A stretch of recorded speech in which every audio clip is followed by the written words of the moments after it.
Hey folks, and welcome back to Glenn and Adrian's Rock Talk. That's Adrian. And that's Glenn. And today we are going to finish off the Warnings show at Big City Family, number 5, the Cafe Iguana show on February 16, 2020, that we have been thoroughly enjoying and kind of pushed along as fast as we could onto the channel. Faster than any other complete show, I think. So we're going to end with Narcisista and Copper Bullets, two barn burners, of course. They have often ended shows with these two, and I understand why. The show has been full of incredible energy, and we even got an Allie lead vocal in Red Hands earlier. That was great. And other neat little surprises in there. There's just a lot about this show that we enjoy. You know, it also sounds pretty good. We're getting a good angle. The camera's just far enough away. We can get the whole stage very nicely. And they occasionally go in on the players, and that's it. And what more could you ask for? Adrian, what have you thought of this show so far? Awesome. I mean, you know, what you see is three girls on a stage, and what you hear are masterful performers, excellent songwriters, and great musicians. That's right, and they're on a roll. They're just blasting off with energy. About a 75-minute show when all is said and done, by the way. So these are the last two songs, so I assume we'll get a bow at the end and the picture and all that. So I'll look forward to that. But for now, why don't we start with Narcisista? And, of course, we'll stop in between the songs, give our thoughts, and keep going. All right? All right. Muchísimas gracias. Hemos pasado una noche verdaderamente increíble con todos ustedes. Muchas gracias por brincar y por cantar y por gritar con nosotras. Esta siguiente canción será nuestra última de la noche. ¿Saben cuál es? ¡Una vez más! ¿Qué canción es? ¡Vamos!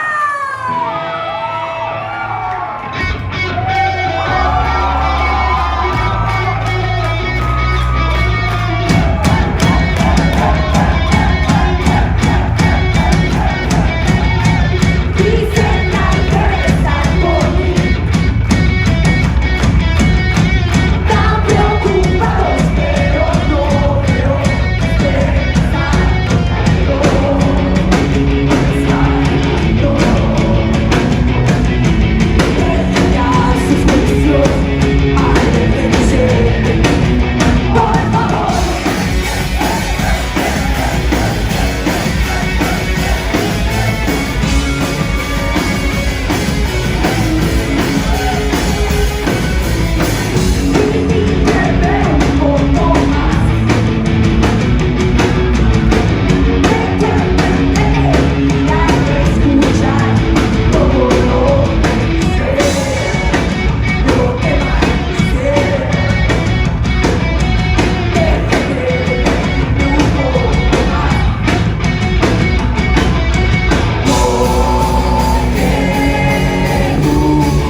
Okay, very nice, very nice.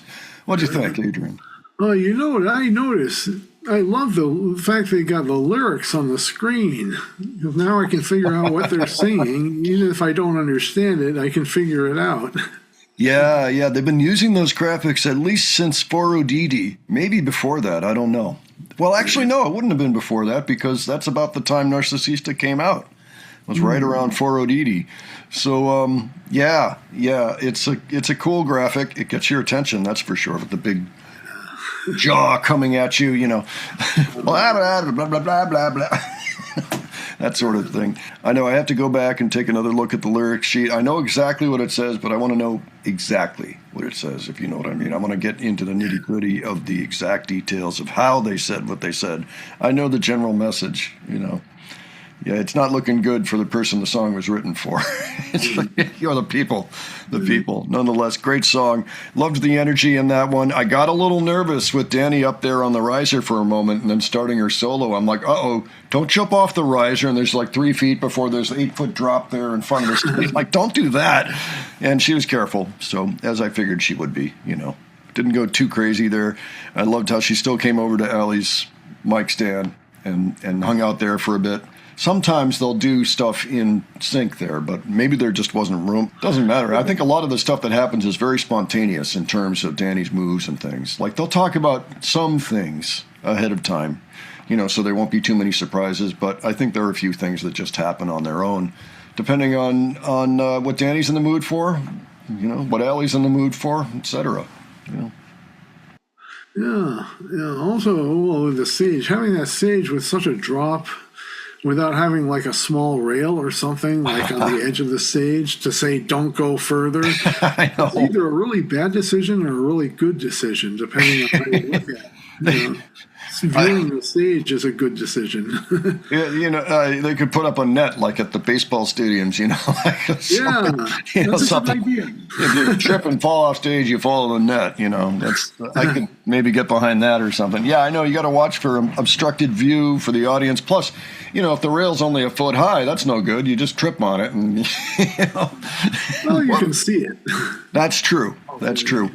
Maybe paint, like the side that's facing the stage only or something, maybe that can be painted bright orange or something. Perhaps. I'm reminded of walkways in Asheville that go over the main highway, which is the Asheville, North Carolina. Route 240 is the Beltway in Asheville, North Carolina. There are some bridges where the rail is about 2 feet high, or maybe 3, not even 3 feet, like just over your knees, kind of a thing. And if you happen to walk off, you fall into traffic on the highway. And I'm always like, why did they do that? Like, do they think that the whole town is inhabited by midgets or something? I mean, it's definitely not safe. And, you know, when you were mentioning that was the first thing I thought of. There's not much you can do about that situation unless you fundamentally redesign things. You know, they were careful. They were good. I wonder if there's ever been an accident there, but hopefully not. Hopefully everybody's been safe. It would probably be a bigger problem with a band that likes to go on with, you know, I don't know, a case of beer or something. And so that's where you run into problems. You know. Hello, Monterrey! Ah! Oh, that would be terrible. That would be terrible. Yes, it would.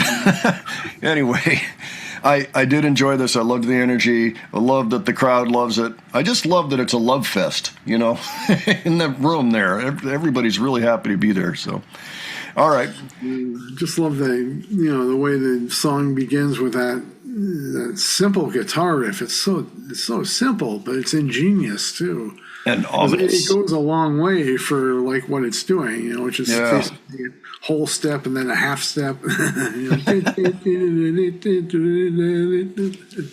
It's like stalking the critic. Yeah. Here we come. Yeah, love it. All right, well, what do you say we move on to the closer, Copper Bullets? All righty. I noticed about a relationship that did not end well. Well, yeah, we have some of those in the morning catalog. Rudy just came out on stage. I'm not sure why, if he's going to get pictures or what, or if he's got a message, but we shall see. All right, I'm just going to let this run. There's about 5.5 minutes left. So whatever's there, we'll see.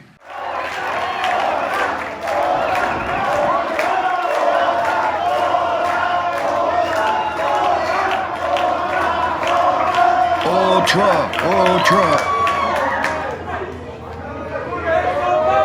Nos quedamos para una más. Una más. Ah, no vas a escuchar muy bien. Nos quedamos para una más.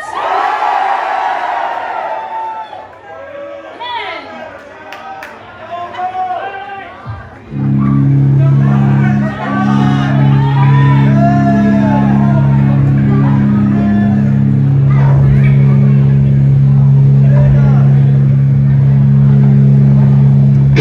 I believe I can breathe. It's a perfect reality.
don't know if you saw at the end there, but Rudy was pulling up the set lists off the floor and handing them out to people in the front row. Yeah, I was gonna mention that. How cool is that? Yeah, I noticed he's made a habit of that.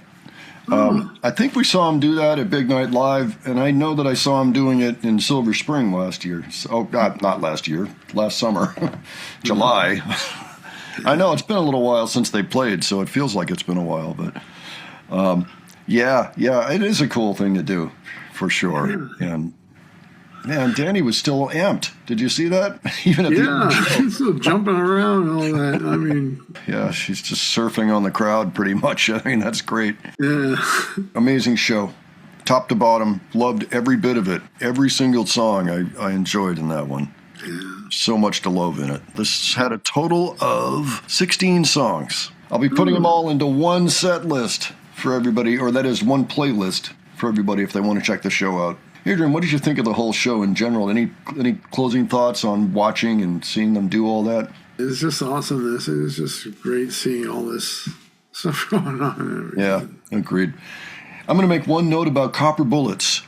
I think that it's come up before. We've mentioned it before. But this is a time period when Pau has two hi-hats, and the other one is over off on her right hand instead of her, her left hand.